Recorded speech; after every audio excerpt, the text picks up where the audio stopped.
Yesterday we did a reading. Hi, Lena. Hi. Yesterday we did a reading late in the day. Good afternoon, friends, brethren, and otherwise, and lurkers. Yesterday we did a reading late in the day, and Spalding Gray was very specific about coming through with, I believe it was the Knight of Wands or Pentacles. Do you remember Spalding? Honestly, I don't. The only thing I remember, and we'll get into this in a moment. Yeah, Lena was just cleaning off her piano, and she found this old interview with me. So this is just to show when you're in the flow. When you're in the flow. This was an old interview she printed up in 2002.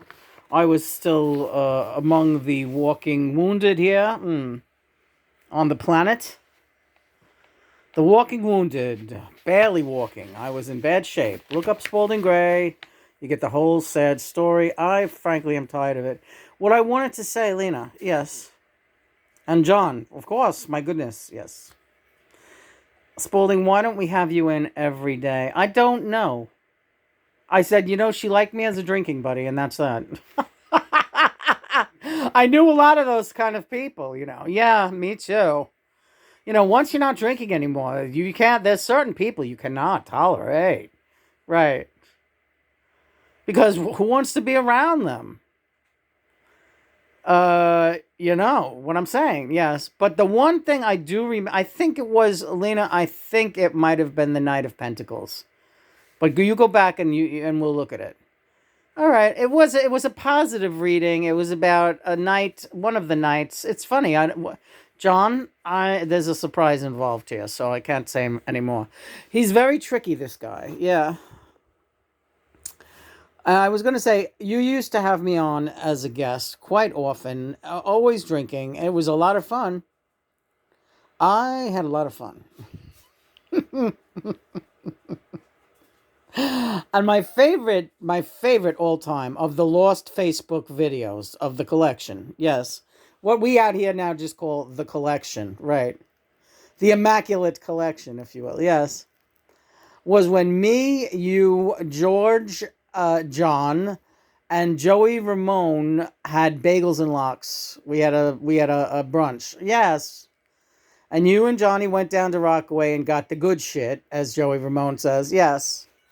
That shit was great. They really are the best lox in the fucking world. As soon as I'm up and driving again, I'm heading right down to Rockaway for those lox. Yeah. Go get the Rockaway lox. Yeah. Oh, those were great. Yeah. What did they do with those? It was unbelievable. And, we, the Outer Realmers, right, when we are channeled, we enjoy eating with you. That's why we were all plugging today. Oh, God, get sushi. Oh, God, get sushi. Right. She was going to not get sushi, John said. But I don't know what's wrong with her. Yeah. She usually gets it for the full moon. She's messing me up here. Right. Well, it's the fourth day. We're still in it. Yeah. Anyway, I'm just too excited. I'm too excited. You understand that? Yeah. Mm-hmm. Let's get this a great picture. Well, we'll look at it later. A picture of Spalding, like, on stage in his underwear when he was one of the Fluxus guys. Yeah. Doing, Yoko was part of that scene, too. Mm-hmm. Oh, yes, I knew her. Of course, yeah. Yeah, listen. There's some videos I want you to watch, too. But we'll go, Lena, it's, I know, too much going on at once. So that was my favorite visit of all. We were drinking red wine and martinis, right? We started off the video with martinis, if I'm not mistaken. Spalding Gray loved and martini, yes, with lots of olives. This was wonderful. So Lena was channeling us, and we were all drinking red wine, martinis, and eating lox with bagels, right? Do you remember what we talked about? We teed off. It was amazing because you had just started channeling. It was 2014. and you had just started realizing, my God, this is my family here. Spalding is like my godfather. This is unbelievable. And I can talk to him whenever I want. I mean, you were excited always about talking to John, let's face it. I mean, who wouldn't be excited about talking to John, right?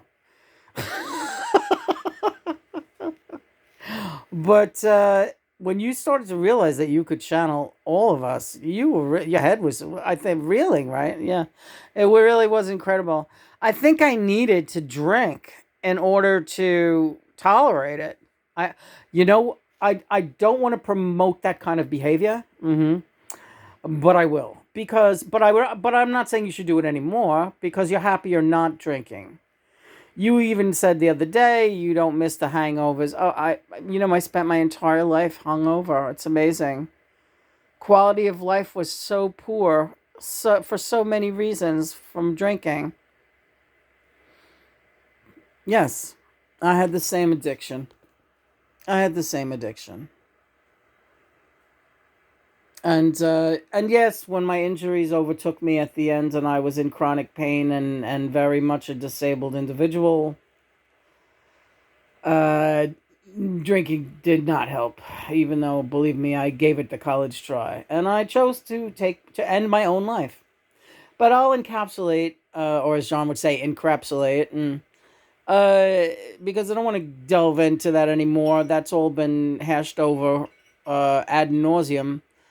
Um, I would I choose to do that again? No, not the way I did, because that was devastating to everyone involved, including myself. Like I had told you back then when we talked about, I jumped in off the Staten Island ferry. Yes, it was freezing. I as soon as I hit the water, I don't even think it was as soon as I hit the water. I think it was while I was in midair about to hit the water, and I thought, what have I done?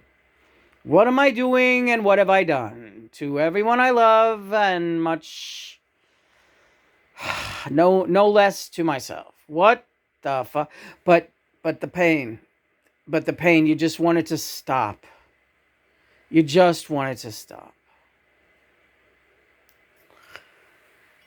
So what I would do differently, I believe that assisted suicide is honestly the best thing. I mean, I'm going out on a limb here, maybe. John, let me know if I'm overstepping. No, assisted suicide is definitely, we do it for our animals. We should do it for each other. If that is what the individual truly, truly sees for themselves, then, and they talk to God about it, and it's all. What do you want to say about that, Spalding? I did talk to God about it. I didn't fear going to hell or anything like that. I told God I simply cannot take it anymore. I am the shell of who I was as Spalding. But then I suppose anyone can say that as they enter their so-called golden years. Christopher's laughing in there. They give it that name. Golden years. I mean, come on. I'm not, what can I say? Being young and healthy is the best possible circumstance you can have living on the human level here, right? So the whole thing is in managing what you have left once things start going downhill. Am I getting you depressed? I'm not trying to. Just, I'm sitting here listening to you, Spalding, and I'm getting, not depressed, but just like, where is this going? Is he trying to tell me? Yeah. Is he trying to tell me I'm just going to get worse and worse? That is not what I'm trying to tell you at all. We have to stay strong, and we have to keep asking God for help. I spoke to God, but after a while, my message to him was, I'm coming home. I'm done. I'm coming home. And God very clearly told me, do what you must, my son. There will be consequences all around. Is he talking about the people that I hurt when I did what I did? Yeah. Unfortunately. So what was your experience once you crossed over and went over there? Do you want to know something? You want to know how merciful God is? I paid all my penance. You know why? Because in that last moment of jumping off the boat, off the ferry, my horror and terror of what I was doing was so great that it was penance enough. And God did not see fit to make me reincarnate, which would have been the ultimate penance, come back down. He let me stay home, where I could be better put to service, which includes being your godfather, you know, and coming over to eat some bagels and lox occasionally, and drink some wine, and talk to you and let you know that the other side is nothing to fear. And getting there is nothing to fear either. Once you realize that you are completely in God's hands. May I talk to you about what you are thinking right now? You have a terrible. It's not your fault. It's not your fault. Your mind has a terrible tendency to go to the place where someone is going to torture you to death, murder you, do something horrible to you. And that your death will be agonizing and at the mercy of someone else. You lived through that. You survived that at the hands of your father and others in your biological family. By all rights, you really are a miracle in the fact that you are now a grown woman entering your 60s. As intact as you are, mentally, physically, emotionally, and God knows, spiritually, because anyone else in your circumstance, I think, would have lost faith a very long time ago.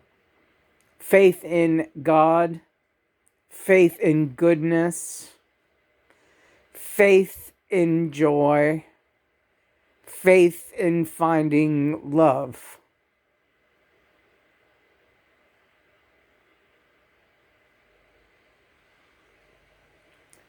John is not going to let anything happen to you, Lena. None of us are. So you have to stop thinking that way. And we're trying to take these visions and thoughts away from you because they are what your father planted in you very long ago. What he still denies planting in you. What your mother denies allowing him to plant in you. What your brothers watched him somewhat insidiously and joyfully plant in you.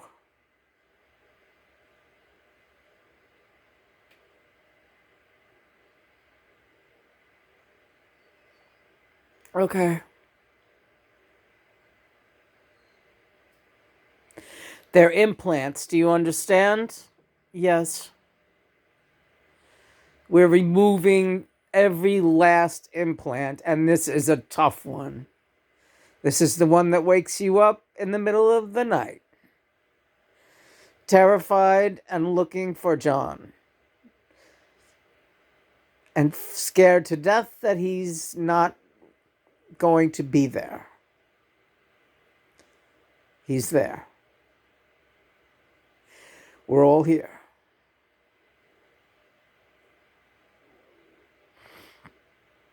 Okay, thanks, Spalding. You like me better drunk, right? I'm more fun. Let me show this picture of Spalding doing Fluxus. He's really a character. Look at this guy. God, the women really loved you, didn't they? The women loved me. The men might have loved me more. Okay, wait, where's such a striking individual? And you just knew he was going to be something, you know. Spalding looks like Neil Young a lot. They have those wide set eyes and the very, broad forehead. Look at him. And this is him performing in a play in his heyday. Very early play, off Broadway. Yeah, I know the exact area. We played in one of those, we played in that playhouse where Christopher's friend, like right on that strip there. Yeah, Chris had a friend, asshole, but he was into making plays. He thought he was James Joyce or something, the guy. Meredith, right. We went to see his play. That was our first date, me and Christopher. We went to Meredith's play together. I thought, wow, I'm dating somebody who knows people who do plays in New York City. This is a step up from my ex-husband who's fucking sat on the couch watching wrestling, and the guy before me who beat the crap out of me for a good time. Yeah, well, you upgraded, right? You have to, or else forget it.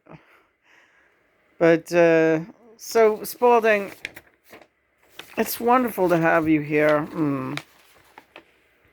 We'll do some music later and stuff, but I just wanted to come in early and just give you a little bit of a pep talk because, you're in a lot of pain today. But again, you got up really early and you do a lot, Lena.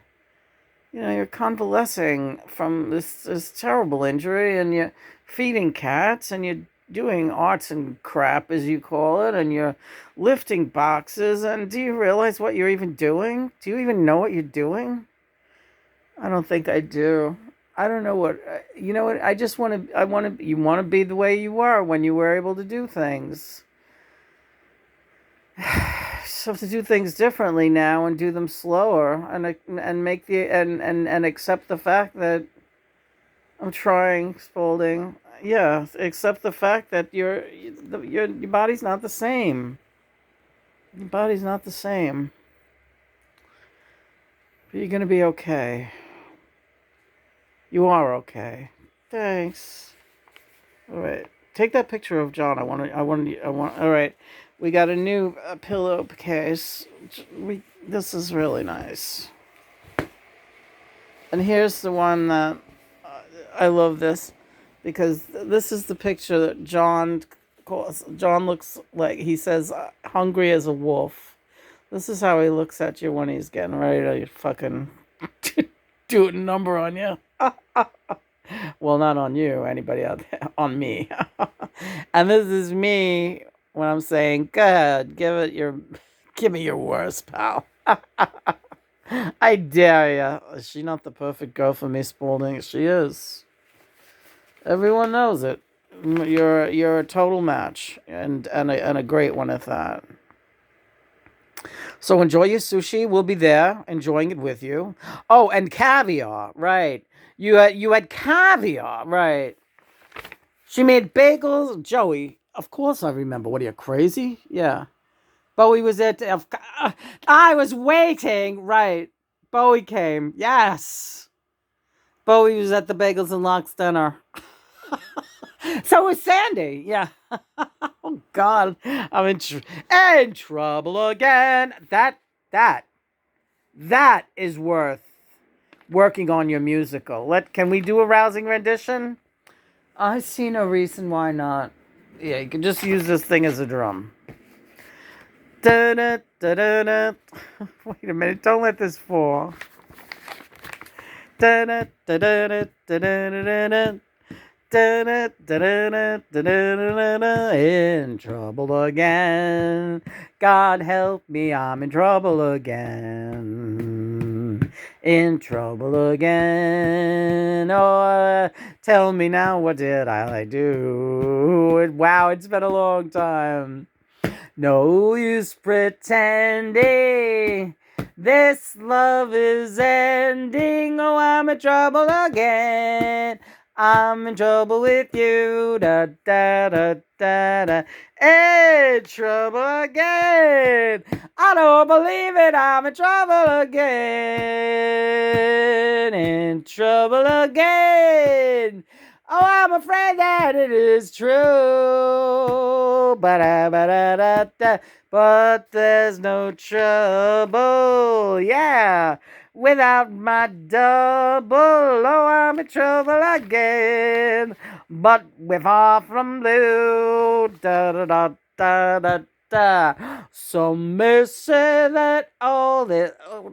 Is this the right part? I went into the wrong key. I'm sorry. Who went into the wrong key? All of us. Some may say that all this drama's killing me. Da, da, da, da. Every day's another can of worms. You gotta get out of the way. Yeah, I'm sorry. I must believe that we take this drama willingly. Meow, meow, meow. Well, as long as we got love, boy, another crazy lesson learned. Oh, trouble again. God help me, I am in trouble again. Yeah, trouble again. It's the only way.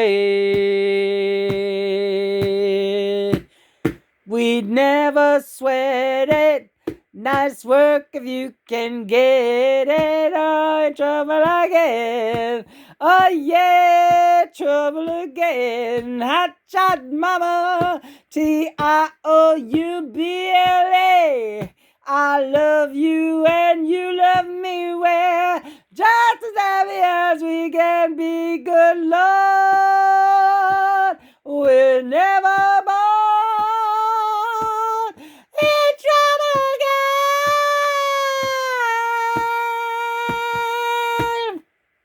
Trouble again. Yeah. This is great, Lena. We should get those little bells and do the rest. All right. Where are they? Where's them little bells?